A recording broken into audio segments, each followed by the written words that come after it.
La última semana, las noticias sobre las inundaciones en Valencia, España, y las graves pérdidas que han causado, ha comenzado a difundirse por los principales medios de comunicación globales. En estos reportes, además de las numerosas noticias sobre los daños, se menciona repetidamente que muchos ciudadanos españoles han criticado al gobierno por la falta de medidas adecuadas de alerta temporal y la tardanza en las labores de rescate. Cuando el presidente Sánchez llegó a la sola, no fue recibido con el mismo apoyo que cuando caudió hace unos años a la isla volcánica para coordinar las labores de rescate. Al contrario, los ciudadanos de Valencia gritaron asistirlo en el lugar. La sensación general fue que el gobierno español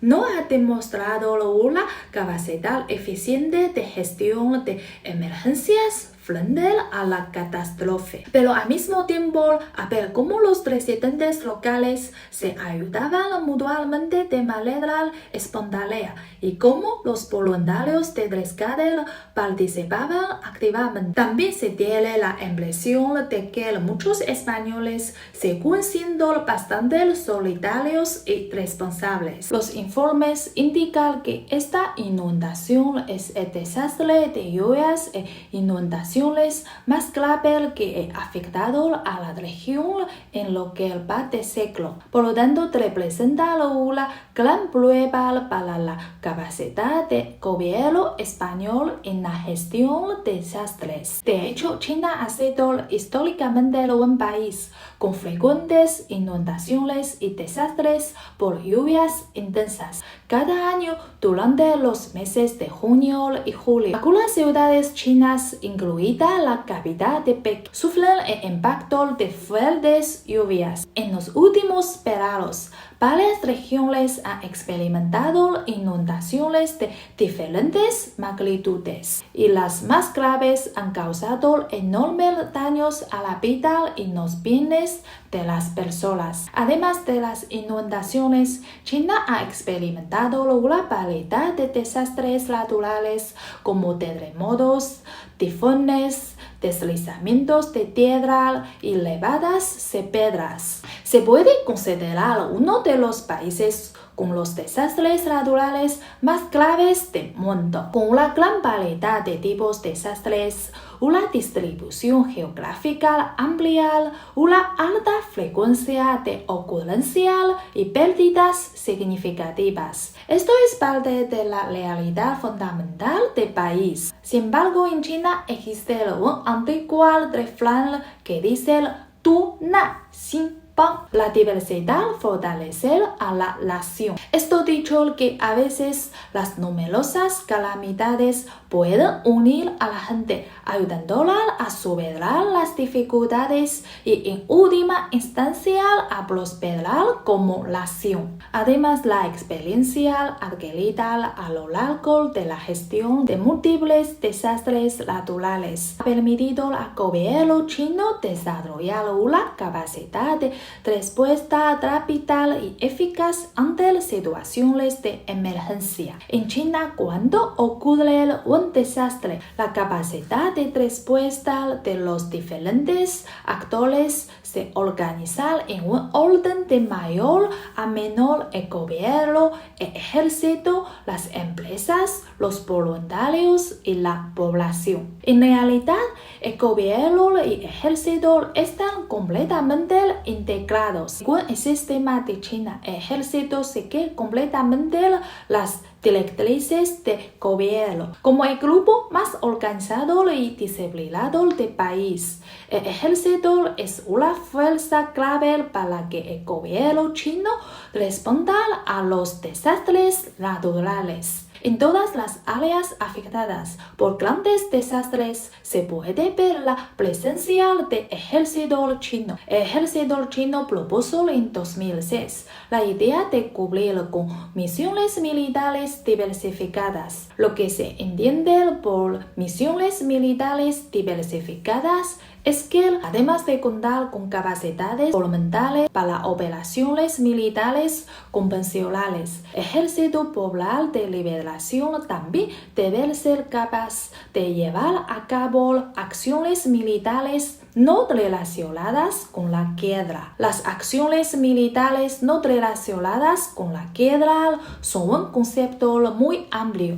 que incluye, entre otras cosas, el rescate en situaciones de emergencia, la ayuda humanitaria y misiones de mantenimiento de la paz y contra el terrorismo. Especialmente en la era de paz actual, gran parte de la energía del ejército chino se dedica a estas acciones no bélicas, siendo la más importante de todas el rescate en desastres y la ayuda humanitaria. 5 horas después del terremoto de Tangshan en 1976, el ejército recibió la orden urgente de comenzar las labores de rescate en la zona afectada. En el caso del terremoto de Wenchuan en Sichuan, el 12 de mayo de 2008, el ejército recibió la orden y activó el mecanismo de emergencia en el minuto 3 tras el temblor.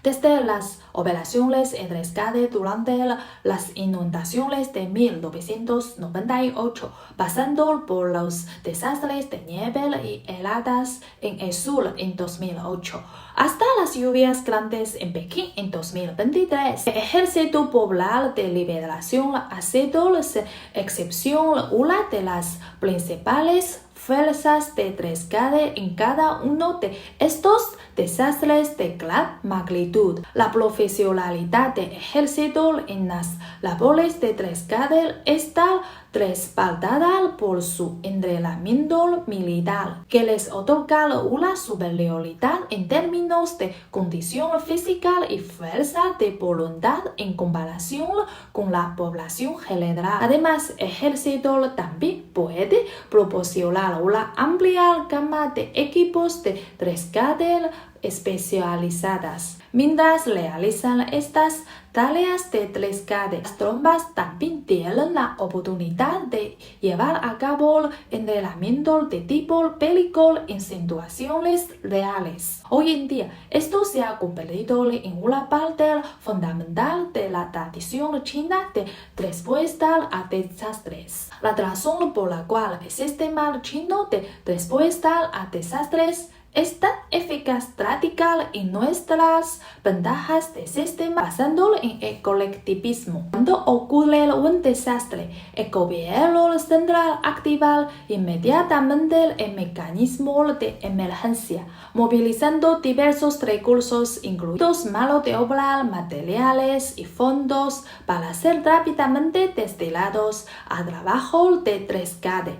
Esta capacidad de respuesta rápida proporciona una ayuda oportuna y eficaz a las personas en las zonas afectadas, reduciendo las bajas humanas y las pérdidas materiales causadas por el desastre. Esto es precisamente el aspecto en el que el gobierno español ha sido deficiente a tratar la actual crisis. Esta deficiencia, además de la falta de experiencia en la gestión de desastres, también se debe a algunos problemas complejos entre el gobierno central predominantemente de izquierda y el gobierno de la Comunidad Valenciana liderado por la derecha. Por otro lado, en cuanto a ejército como principal fuerza de rescate, cuando se enfrentan a amenazas de muerte, los ciudadanos tienen el derecho legal de refugiarse y evitar el peligro. Sin embargo, los soldados no tienen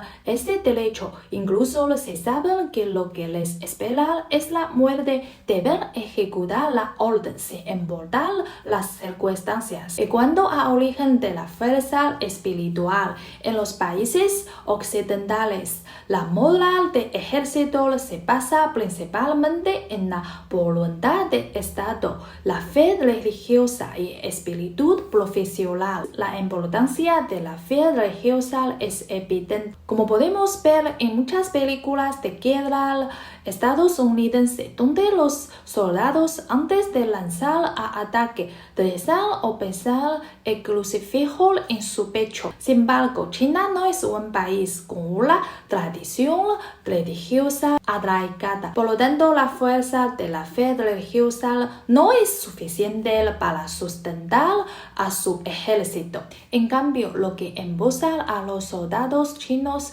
es un fuerte sentido de responsabilidad hacia el país, la lealtad al partido y al Estado y la fuerza moral derivada del deber individual. Todo esto es lo que les permite cumplir en su misión como soldados. Otro punto es que en países como Estados Unidos y España existe un sistema de seguros bien desarrollado. Por lo tanto, el gobierno no juega un papel predominante en la gestión de desastres, ya que existen agencias especializadas encargadas de rescate y las compañías de seguros se encargan de las indemnizaciones en el proceso de reconstrucción tras el desastre. En China aún no existe un sistema de seguros completo. Por esta razón, el Estado asume un papel principal en la reconstrucción posterior al desastre. Aunque el trabajo de rescate en España estaba bastante desorganizado al principio, a partir de esta semana ya ha entrado en una fase de normalidad. Después de esta inundación, la experiencia adquirida por el gobierno español en la preparación ante el desastre, su capacidad de rescate, la infraestructura de resistencia a inundaciones y la conciencia de los ciudadanos sobre la autoprotección mejorarán notablemente. Como dice un antiguo proverbio chino, tu la xin bao, la adversidad fortalecer a la nación. Este video terminamos aquí. Soy Lucía. Nos vemos en el próximo video. Hasta luego.